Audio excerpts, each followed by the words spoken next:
Good morning, friends. Today I am going to explain about budget. Budget क्या है और इससे संबंधित क्या क्या परीक्षा उपयोगी तथ्य बार बार परीक्षाओं में पूछे जाते हैं, इन्हें मैं समझाने का प्रयास करूंगा एक सामान्य भाषा में, सरल शब्दों में। फ्रेंड्स, बजट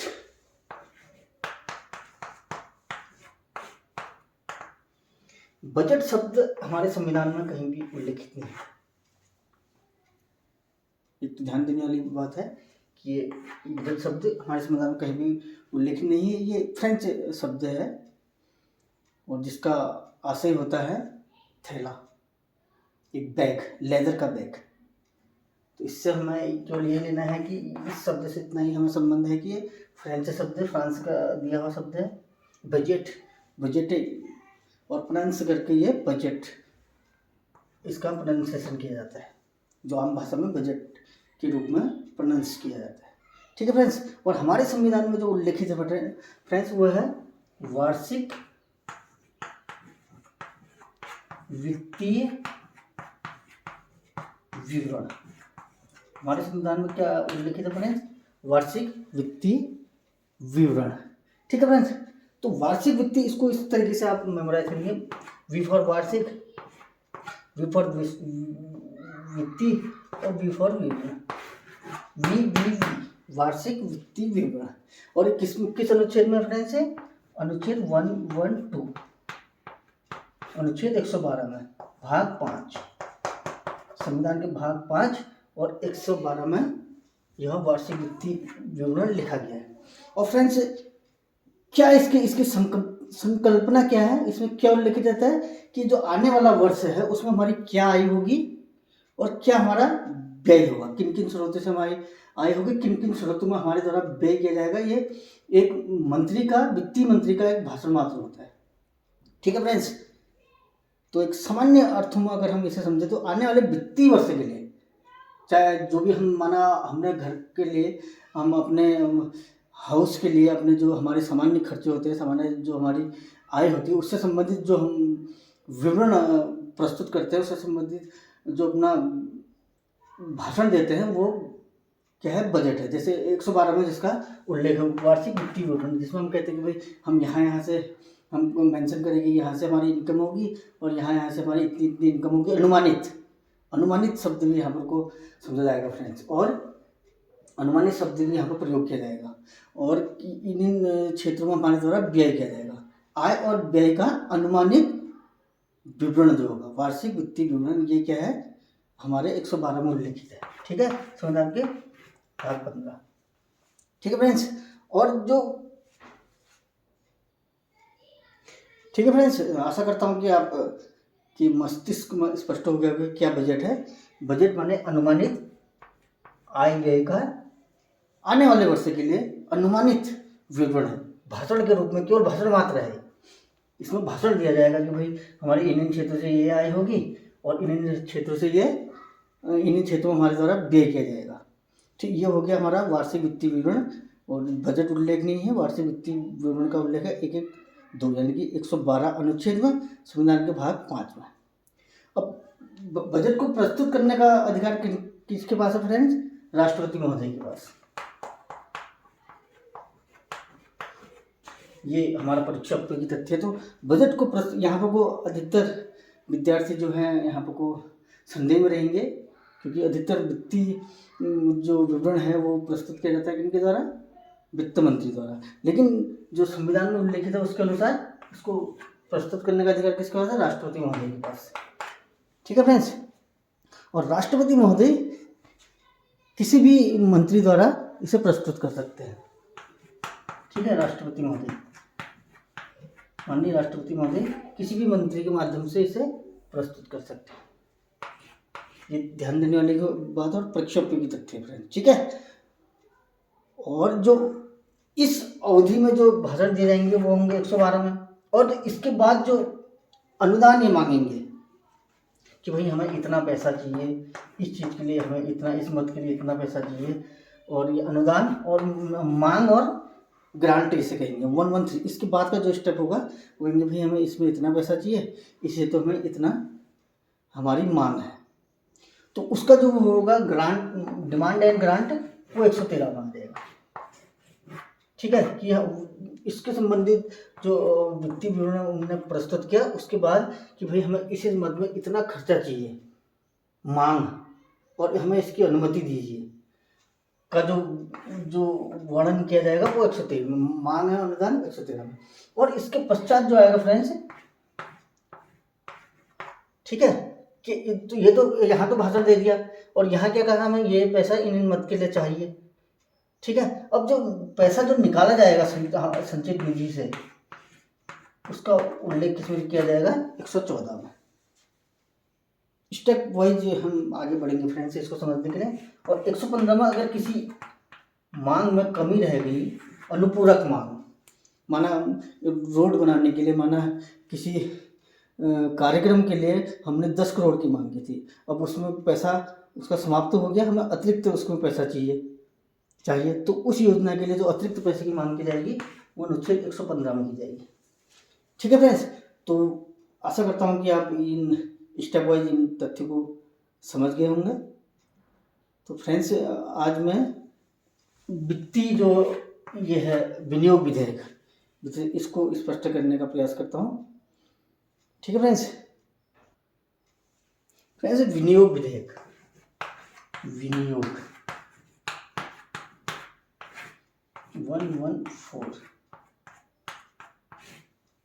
ठीक है फ्रेंड्स, ये विनियोग विधेयक क्या है? विनियोग माने क्या होता है फ्रेंड्स? विनियोग माने होता है किसी धनराशि को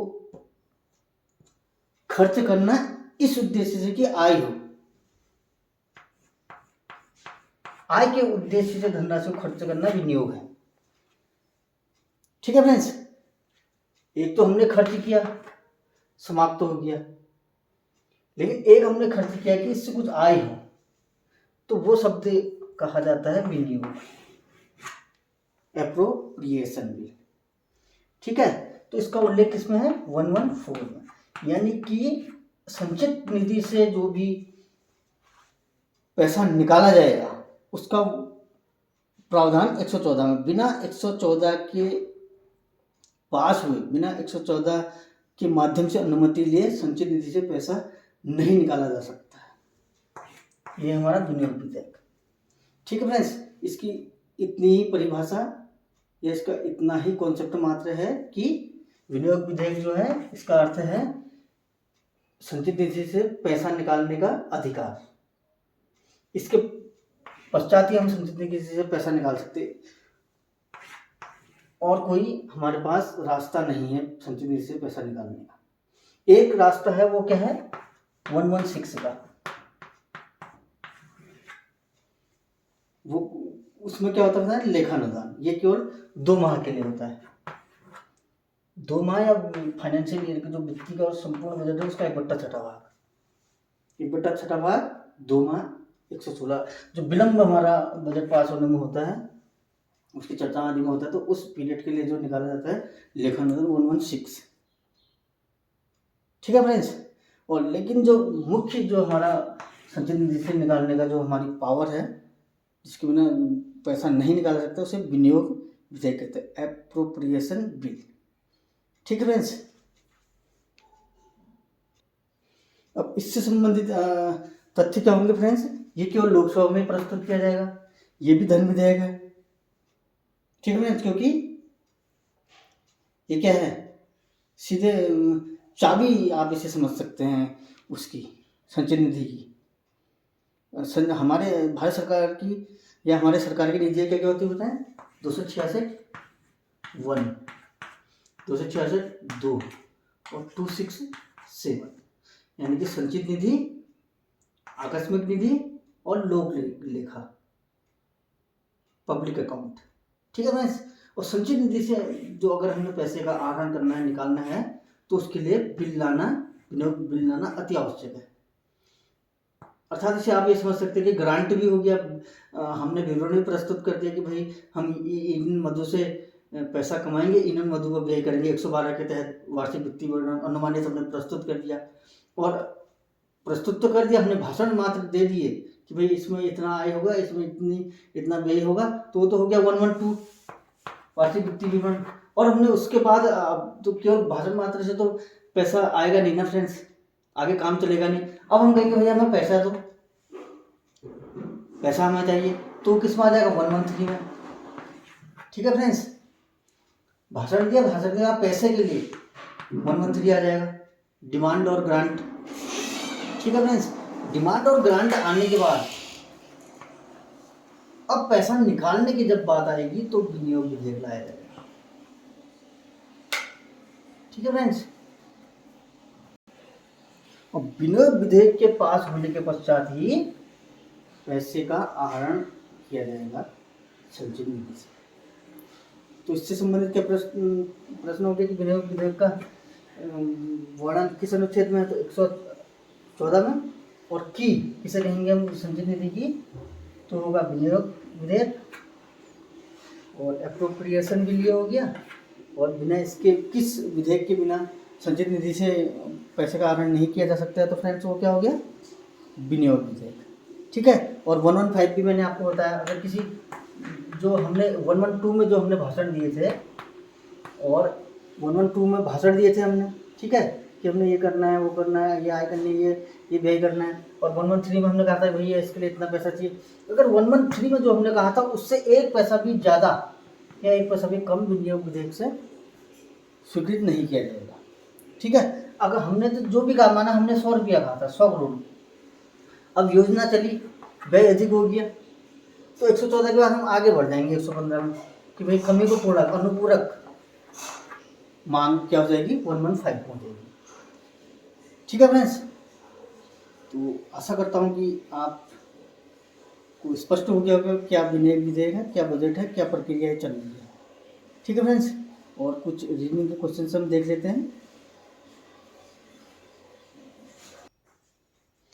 इस प्रकार के प्रश्न आपने कई बार परीक्षा में देखे होंगे फ्रेंड्स, जिसमें एक स्टेटमेंट दिया जाता है कि बादल को सेब कहा जाता है, सेब को चाय कहा जाता है, चाय को नमक कहा जाता है। ठीक है फ्रेंड्स, और इसी प्रकार के और आगे इसमें कहा जा सकता है, जैसे नमक को दूध कहा जाता है। ठीक है फ्रेंड्स, इसमें हमने कुछ नहीं देखना है फ्रेंड्स कि किस चीज को क्या कहा जा रहा है, बस हमने यहाँ अपना ध्यान केंद्रित करना है कि किस चीज को क्या जा रहा है। अब प्रश्न में क्या पूछेगा, वर्षा किससे होती है, बारिश किससे होती है। ऑप्शन दिए रहेंगे सेब, नमक, दूध, या इनमें से कोई नहीं। ठीक है फ्रेंड्स, अब यहां पर हमने ये स्टेटमेंट को हमने पढ़ा, और जो हमारा प्रश्न है कि वर्षा किससे होगी, तो हमें कुछ नहीं देखना है, बस हमें क्या चाहिए वर्षा के लिए, बादल। बादल को क्या कहा जा रहा है, हम जो रियलिटी है, जो वास्तविकता है, उस तथ्य को अपने मनन में लाएंगे, अपने मस्तिष्क में लाएंगे कि माना पूछता है कि बारिश किससे होती है, तो किससे होती है, हमने दिमाग में लाएंगे कि हाँ भाई बादल से होती है। तो बादल से होती है, तो बादल को यहाँ पर क्या कहा जा रहा है ये देख लेंगे सीधे, तो इसका आंसर क्या हो जाएगा, सेब से। बादल को सेब कहते हैं ना फ्रेंड्स, तो यहाँ पर बारिश किससे होगी, सेब से, ये इसका उत्तर हो जाएगा। बस हमने दिए गए वक्तव्य जो वास्तविकता है उसको मनन करना है, और दिए गए वक्तव्य को देख करके उस चीज को क्या कहा जा रहा है, सीधे औरों से कोई मतलब नहीं, जो प्रश्न पूछा है उसको क्या कहा जा रहा है, बस सीधे वो देखेंगे और अपना उत्तर देंगे। ठीक है फ्रेंड्स,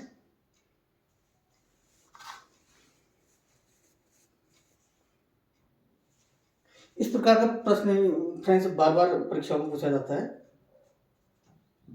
ठीक है friends, number of diagonals, calculate the number of diagonals in given figure. माना ये फिगर हमें दिया गया है, ये फिगर क्या है, स्क्वायर है, तो इसमें डायगोनल्स की संख्या, डायगोनल्स माने ये, इसकी संख्या हमें निकालनी है। तो फ्रेंड्स ये तो एक छोटा फिगर है, छोटा नहीं कहेंगे इसे हम, एक इसमें आसानी से हम सीधे ज्ञात कर सकते हैं कि इसमें 2 होंगे। आसानी से ज्ञात किए जाने वाला ये फिगर है।